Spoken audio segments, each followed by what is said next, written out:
Présidente, Madame la maire, chers membres du CDE, chers collègues du comité du CDE et chers amis, merci de me céder la parole pour la thématique des ressources humaines. Ce soir, le salon édition 2022 s'est clôturé à Palexpo, le salon RH qui n'avait pas eu lieu depuis quelques temps. Vous savez pourquoi. Il a beaucoup été question de mutation des ressources humaines. Et donc, je vais un petit peu vous brosser un tour d'horizon. Je suis donc responsable des ressources humaines pour le groupe de Villars, qui est implanté à Genève, à Lausanne, à Neuchâtel et à Sierre, donc toute la Romandie. Donc, beaucoup de discussions lors de ce salon sur la mutation des ressources humaines, qui a été accélérée bien sûr par cette pandémie qui a touché le monde entier. Quelques chiffres pour commencer. Depuis cette accélération des processus et des événements et de l'adaptation de chacun, aujourd'hui, 97% des dirigeants d'entreprise, selon Forbes, sont ouverts à ce que leur personnel, leurs collaborateurs travaillent en mode hybride, en présentiel et en télétravail sur du long terme. Est-ce que vous savez à combien s'est élevé ce pourcentage qui est aujourd'hui à 97 à combien s'est élevé ce pourcentage avant la crise Covid? 30%. J'ai entendu 30%. Donc il y a quand même une évolution. Ce chiffre de 45%, quasiment le double, c'est le volume en seulement un an du traitement des emails. Donc plus les gens sont en télétravail, plus ils justifient leur travail en vous envoyant des emails et ils vous demandent des réponses immédiatement. Ils vous appellent même pour vous demander si vous les avez reçus. Et puis 44%, c'est le taux de stress qui est la conséquence du télétravail. C'est perméable, donc il n'y a plus de limite travail, famille, etc. Et puis il y a eu beaucoup de burn-out par l'isolement, le manque de communication entre les équipes isolées. C'est vrai que le bon petit café le matin pour échanger et traiter le daily business ou les petits accrochages de façon informelle n'ont pas eu lieu. Donc manque à la fois de dialogue, de connaissance aussi de ce qui se passe dans une entreprise quand on est en télétravail. On se pose des questions, on reçoit des emails de la direction vous disant qu'il y a cette information, etc. On lit, on sait que l'email, ce n'est pas la meilleure des façons de communiquer dans une entreprise. Donc voilà, je voulais vous brosser un petit peu quelques chiffres avant de rentrer dans le vif du sujet, et puis de se poser la question, donc faire un tour d'horizon sur la nouvelle normalité. Est-ce que c'est le travail hybride? Donc moitié, comme vous voyez sur cette image, moitié présentiel et moitié télétravail, avec les aléas, les animaux, les bruits de la maison, les enfants peut-être qui sont autour de vous et tout ça. Il faut être agile aussi à la maison. Donc, certes, il y a des avantages. D'ailleurs, les nouvelles générations sont preneurs du télétravail. C'est clair que c'est motivant. Au prime abord, c'est motivant. Il y en a qui ont rêvé. Et puis, au bout de quelques mois, c'est pas devenu un cauchemar, mais c'est devenu quelque chose de pesant. Il y a même des personnes que je suis amenée à recruter qui demandent s'ils peuvent ne pas télétravailler. Vous voyez, donc motivation, oui, certes pour certains, bien-être. Alors c'est clair qu'on n'a pas besoin de se lever le matin, de s'habiller, de se maquiller, de se coiffer, etc.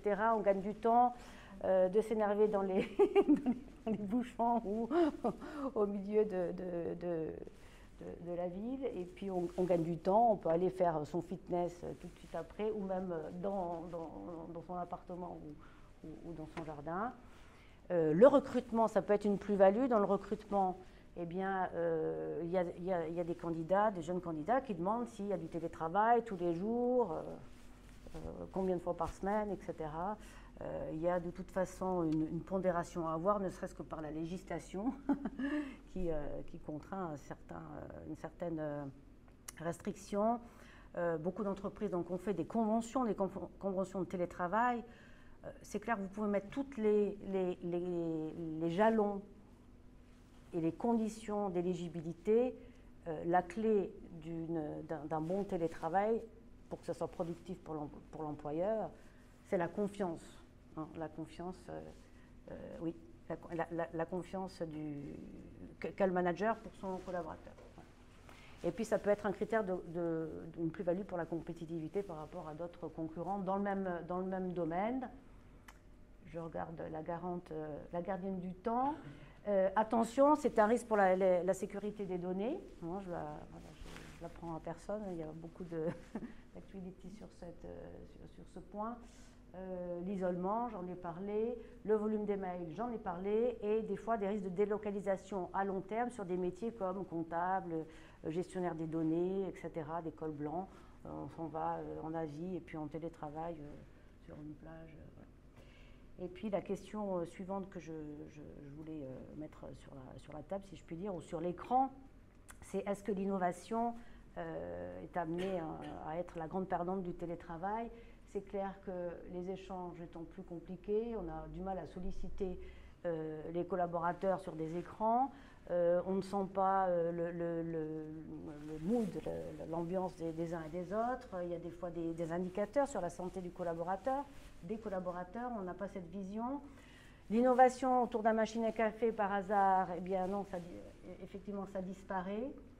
Et puis, comme je le disais, il y a des risques psychosociaux qui ont grandement augmenté durant cette pandémie. Et si le télétravail n'est pas opportun, selon les métiers et selon la configuration des équipes. Alors, pour certains, ça occasionne du stress, de l'épuisement, de la sédentarité, tout le monde a pris des kilos, des problèmes d'alcool aussi, il faut le dire, c'est un indicateur important. Et puis, nous avons la génération des millennials qui redéfinissent les codes. Alors, eux, quand ils arrivent sur le marché de l'emploi, ils prennent le manche différemment des baby boomers, ils demandent la flexibilité. Et puis, ce qui est important pour eux, c'est ils veulent rejoindre une entreprise qui est responsable. Responsable au-delà de l'attrait qu'on pouvait avoir sur certains jalons comme le salaire, le temps de travail, etc.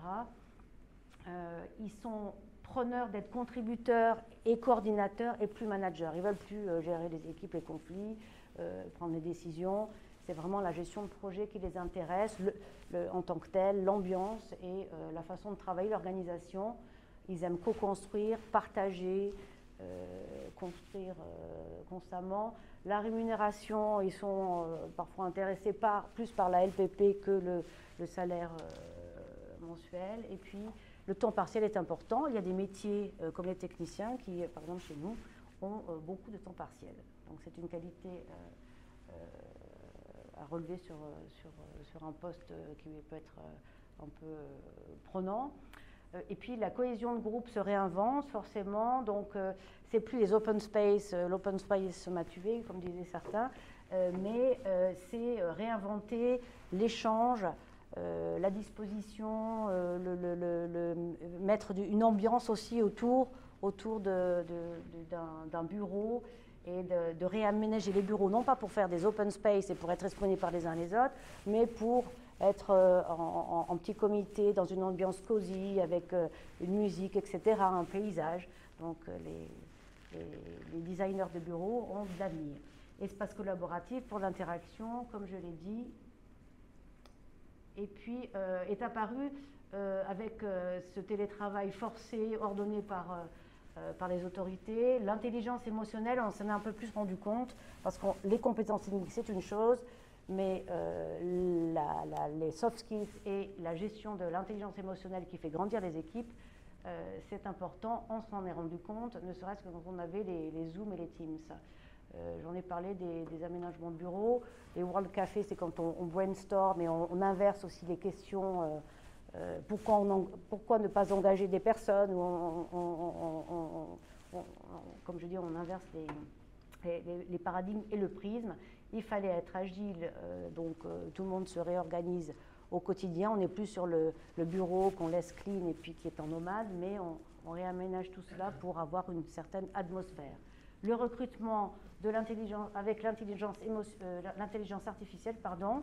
Une petite parenthèse, c'est pour filtrer. Les robots ne sont pas là pour recruter. Je pourrais juste rappeler ça.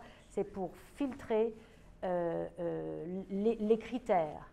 Et puis après, l'humain reprend. Quand vous avez une postulation pour un poste dans une entreprise à peu près à 120 personnes, il y a quand même 800, 900 postulants.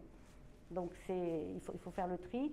Et la nouvelle formule, c'est aussi l'immersion sur le terrain des candidats pour voir si les équipes, maintenant on sollicite les équipes, on dit qu'est-ce que vous en pensez, vous voudriez travailler avec ce nouveau collaborateur, oui ou non. Merci de votre attention.